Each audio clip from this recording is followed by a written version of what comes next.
Begitu juga lah kalau kita masuk ke dalam masjid. Idza dakhalat masjidan, kata Nabi, apabila engkau masuk ke dalam masjid, fasalli fihi, salat kau di dalamnya. Salat apa? Tahiyat. Jadi tahiyat itu tak pernah disebut Nabi. Yang menyebut tahiyat itu ulama nanti, karena perintahnya kok masuk masjid tahiyat, berarti penghormatan kepada masjid. Fa illam tusalli, kalau kau tak mau salat. Jadi ada orang masuk ke masjid tak salat, langsung duduk.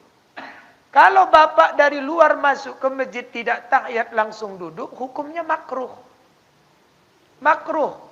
Jadi tidak semua orang yang masuk ke dalam masjid itu berpahala. Bedakan adat dan ibadat. Innamal a'malu binniat. Wak ngapai ke masjid, wak? Enggak, kau tengok di luar deras sekali hujan. Berarti dia ke masjid mau ngapai? Berteduh. Wak ngapai ke masjid? Dengar pengajian. Karena nampak mana yang dapat pahala, mana yang tidak. Jadi tidak semua orang yang duduk di masjid itu dapat pahala. Tergantung niatnya. Jadi kalau bapak datang dari luar masuk ke masjid tidak tahiyat, hukumnya makruh. Menghilangkan kemakruhan karena duduk tak tahiyat, kata Nabi apa? Fa illam tusolli, kalau kau tak mau sholat berarti langsung duduk. Faskurillah, berzikirlah engkau. Apa zikirnya? Dibahas oleh ulama. Ada Imam Ghazali diantaranya, Muhyiddin Abi Zakaria Sorab An-Nawawi atau Imam Nawawi mengatakan makna faskuri di hadis itu adalah baqiyatus sholihat. Apa itu? Subhanallah, walhamdulillah, wala ilaha illallah, wallahu akbar. Kalau dalam kitab Busra Kalim ditambahinya wala haula wala quwata illa billah. Terserahlah mau komplit baca semuanya. Kalau dalam Syarah Sahih Muslim tidak ada la haunya. Kalau dalam kitab Busra ada tambahan la haula. Kita gabung aja lah semuanya. Subhanallah, walhamdulillah, wala ilaha illallah, wallahu akbar, wala haula wala quwata illa billahil aliyil azim. Dalam banyak kitab-kitab fikih, Taqrirat, Busra Karim, Syarah Sahih Muslim, mengulang ucapan ini 4 kali, itu pahalanya menyamai 2 ibadah. Apa yang pertama? Tahiyat masjid. Maka kata Nabi, idza dakhalat masjidan, apabila engkau masuk ke dalam masjid, fasalli fihi, salat kau di dalamnya. Maksudnya tahiyat. Fa illam tusalli, kalau masuk tak salat, mengganti kemakruhan karena tak salat tadi, faskurillah. Gantilah dengan zikir. Subhanallah, alhamdulillah, wala ilaha illallah, wala haula wala quwata illa billahil aliyil azim, 4 kali. Maka ujung hadis itu, fa innaka qad shallaitu. Dengan engkau membaca itu, engkau sudah dianggap solat sunat 2 rakaat. Baqiyatus sholihat tadi, tasbih itu juga menyamai sujud syukur. Ini kita lenceng kaji sedikit. Bedakan bersyukur dengan sujud syukur.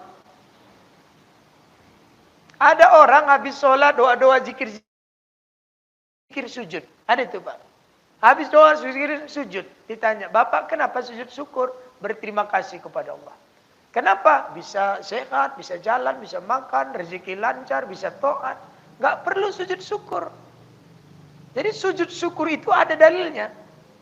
Dalam Taqriratus Sadidah fil Masail Mufidah Hasan Salim Al-Kaf, sujud syukur itu dilakukan karena 4 hal. Satu di antaranya hujumun nikmah min haitsu la yahtasib.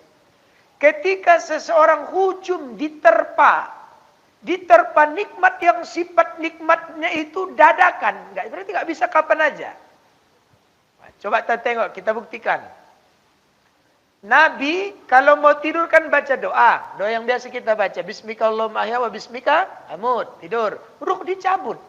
Jadi beda mati dengan tidur itu di situ. Orang tidur, ruhnya dicabut. Kalau dipulangkan sadar, kalau ditahan mati. Maka kalau ada orang dengar pengajian tertidur, terjatuh. Tertidur, terjatuh. Itu berarti ruhnya naik, turun, naik, turun. Tengok-tengok dulu, udah ada belum? Aku cuma bilang, Bu, sekarang mencari tidur nyenyak berat kan? Berat. Di mana kita bisa tidur nyenyak hari ini? Ya di pengajian lah. Nyender-nyender, telayang 10 menit.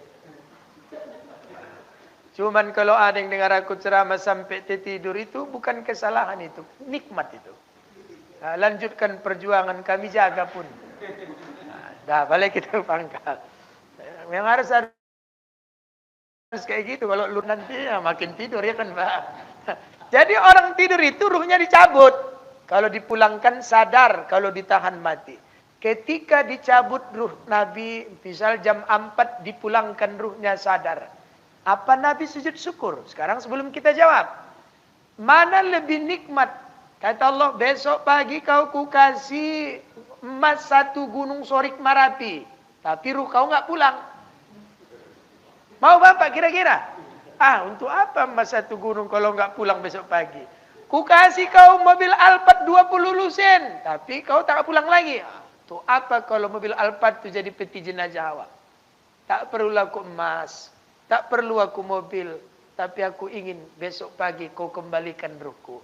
Oke, dibalikkan. Buang. Mana lebih besar nikmatnya? Kasih duit atau kasih ruh pulang? Ruh pulang. Nabi sujud syukur enggak? Enggak. Apa buktinya Nabi enggak sujud syukur? Alhamdulillahilladzi ba'da amatana wa ilaihin nusur. Nah, jadi sujud syukur itu dilakukan karena dadakan nikmatnya. Jadi kalau umpamanya Bapak bisa makan, bisa minum, lancar, itu bukan dadakan. Maka membiasakan sujud syukur tidak dengan dalil dadakan, maka ulama sepakat haram sujud syukur itu dilakukan. Itu yang paling banyak terjadi hari ini.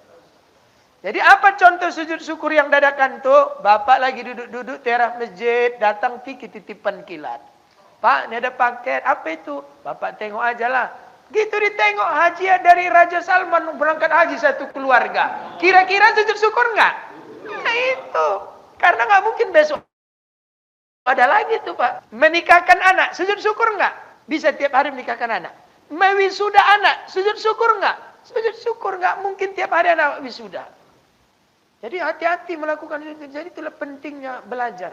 Jadi salah satu masjid ini pentingnya dibikin taklim di dalamnya.